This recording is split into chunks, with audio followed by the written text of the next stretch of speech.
Alam mo bang pwede ka na maging seller at kumita kahit nakaupo at nasa bahay ka lang? Nako, hindi mo na kailangan ng stockroom at magbalot ng item para ipaship to. Paano? Basta meron kang phone, internet at kaunting puhunan, pwede ka na maging seller sa Sitaw. Ano nga ba ang Sitaw? Sitaw is an e-commerce platform with the concept of dropshipping. Madali lang maging seller dito. Siyempre, dapat may account ka muna, kaya gagawa ka muna through signing up.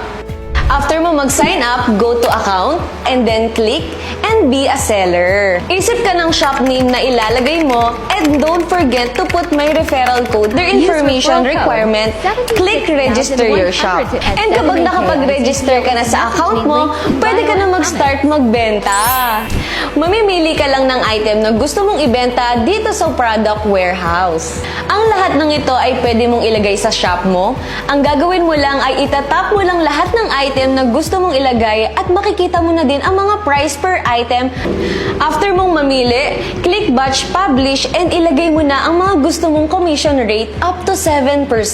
And don't worry kasi hindi mo kailangan agad bayaran yan. Babayaran mo lang siya kapag na-checkout na ng buyer mo. And after few days kapag na-deliver na, si Sitaw na magbabayad sa'yo with your commission rate. After sales service, si Sitaw na ang bahala kaya less hassle na sa mga seller.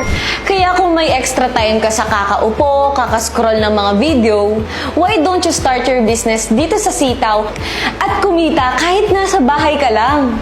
And ano bang hinihintay nyo?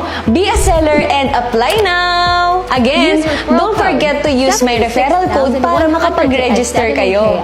Kaya mga B, i-download nyo na ang Sitaw app or i-visit nyo ang sitaw.com for more details.